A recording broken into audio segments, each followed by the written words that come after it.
Jadi apa yang terjadi pada ruang gelar perkara tadi sudah diceritakan dengan sangat bagus, dan yang saya tunggu dan Mas Rismon tunggu sebenarnya kehadiran ahli abal-abal dari mereka. Karena dulu pada saat gelar perkara di Mabes Polri, dia datang, meskipun juga dia datang katanya ahli IT tapi hanya ahli sastra, karena hanya bisa ngomong tanpa menjelaskan apapun. Lah kemarin malah nggak datang sama sekali. Orang namanya Joshua Sinambela atau Roni Teguh, yang saya dengar dialah yang dipakai oleh Polda Metro Jaya untuk kemudian menersangkakan atau diambil keahliannya, diambil statementnya untuk kemudian menerapkan di pasal-pasal termasuk 32 dan 35 ITE. Nah, apa yang terjadi kemarin itu sebenarnya tidak jauh beda dengan gambar ini. Karena kami nggak boleh motret di dalam, maka saya pakai gambar ini. Gambar ini adalah gambar yang sudah dipresentasikan pada saat gelar perkara tanggal 22 Mei 2022 di Mabes Polri. Ini adalah gambar orang namanya Wahyudi Andrianto. Ini Wahyudi Andrianto. Siapa dia Wahyudi Andrianto? Dia adalah adiknya Iriana atau adik iparnya Jokowi. Ketika menyerahkan yang disebut-sebut katanya ijazah kepada Mabes Polri. Ini masih mending. Yang diserahkan tuh bisa megang, bisa ngamati, bisa nyentuh, bisa meraba. Kami kemarin sama sekali hanya diperlihatkan dan dipegangi. Kemudian baru ketika saya mau dekat gini ada teriak, gitu. Kayak saya mau nyokot aja gitu. Ini ijazah ini. Ya, jadi yang ditunjukkan ukurannya memang sedikit lebih besar ini. Dan ini yang penting diketahui teman-teman. Kenapa kami nggak bisa periksa? Ijazah yang kertas ya, kertas sekali lagi kertas. Kertas yang disebut ijazah itu masih ada dalam mapnya dan ada plastik di depannya. Jadi bukan dalam bentuk kertas begini, masih ada plastik. Jadi bentuknya kayak gini nih loh. Makanya foto ini enggak, kalau dinamanya enggak, tapi dimasukkan map ada plastiknya seperti ini. Gimana bisa meriksa? Mohon maaf. Gimana bisa meriksa emboss? Kalau mungkin yang namanya watermark bisa kelihatan bisa, tapi tipis banget. Tapi yang namanya emboss, gimana bisa diperiksa? Teman-teman, sekarang itu ada kemajuan teknologi, misalnya wallpaper. Ada wallpaper rumah teman saya, bagus banget kayak batu bata gitu. Begitu saya pegang loh, kok licin. Bentuk batu bata itu adalah citra grafis. Artinya belum tentu emboss ini punya relief, punya tekstur. Nimbul ya? Iya, belum tentu nimbul. Itu hanya bisa kalau kita ngeraba. Jadi makanya saya setuju dengan Ustaz Kosinudin. Kami kemarin tuh tidak bisa memeriksa. Nanti Prof. Tono Saksono akan menjelaskan bagaimana cara memeriksa yang benar. Ya. Artinya apa? Yang kita lihat tuh seperti ini, seperti. Dan saya langsung begitu lihat, saya tidak langsung kemudian harus mikir enggak. Langsung saya dalam hati dan juga saya bunyikan kecil kepada Mas Rismon dekat saya, palsu. Kenapa saya bisa memastikan itu palsu? Fotonya sangat kontras seperti ini. Teman-teman semua, foto ini, ijazah ini kan seolah-olah yang dikatakan dicetak tahun 1985. Saya tantang sekarang teman-teman semua. Coba kita cari foto kita di rumah yang usianya sudah 40 tahun. Bentuknya kayak apa? Tidak akan ada yang kontras kayak gini. Nah ini saya ingin tunjukkan kalau saya suami yang sayang ke istri ya. Apa ciri khas suami saya ke istri? Di dalam dompetnya ada foto istri. Ini aja sudah kabur. Maaf, kecil banget ya. Ini aja sudah kabur, padahal ini tahun 90-an foto ini. Ini juga, ini tahun 90-an aja fotonya sudah kayak gini.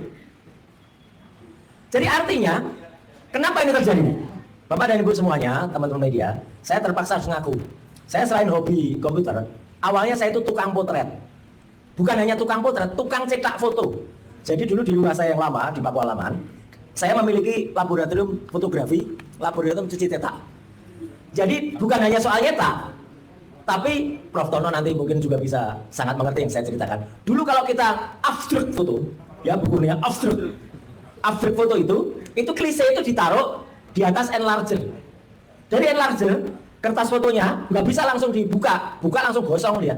Ada kamar namanya dark room, kamar gelap, disinari dengan lampu merah. Kenapa merah? Karena intensitasnya dia nggak akan rusak kertas itu. Ini detail saya ceritakan. Kemudian kertas foto setelah disinari dia dimasukkan developer, pengembang. Setelah itu pakai kayak sendok tapi sendoknya kayu, dia diputar-putar supaya dia ngefix, namanya fixer. Setelah itu digantung, pelan-pelan baru keluar citra gambarnya. Itu murni, purely chemis, sangat kimiawi. Usianya tidak lama, biasanya di atas 10-20 tahun. Setelah itu memudar.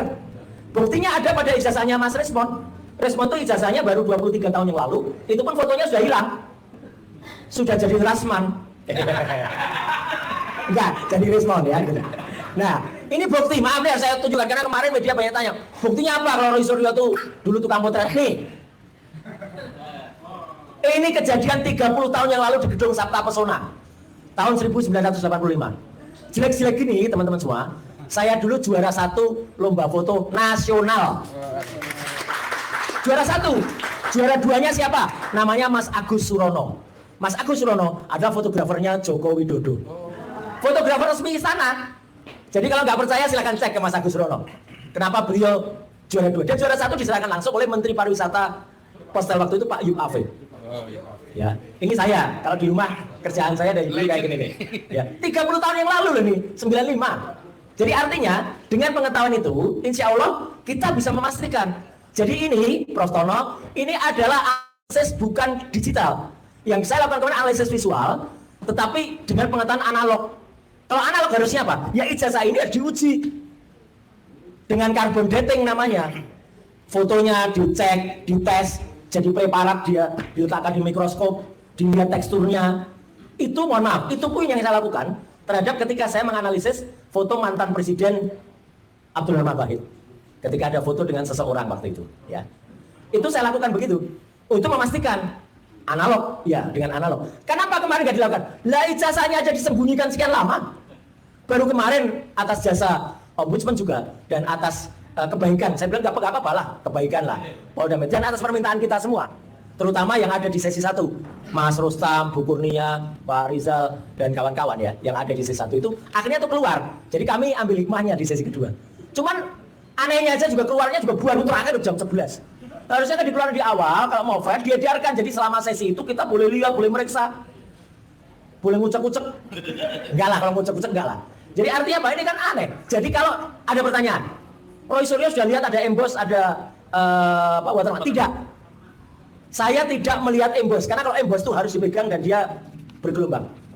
Saya hanya bisa melihat gambaran-gambar yang diolah seolah-olah itu emboss. Saya tidak boleh bohong. Ahli nggak boleh bohong. Saya nggak boleh mengatakan tidak ada, tipis banget tapi itu saya tidak boleh memastikan itu emboss atau enggak, karena itu hanya seolah-olah gambaran dari sebuah emboss. Dan foto sekali lagi, saya berani pastikan 99,9% palsu. Kalau ini dikatakan dicetak di tahun 85, tidak mungkin. Bagaimana menurut pendapat teman-teman? Komentar dan bagikan video ini.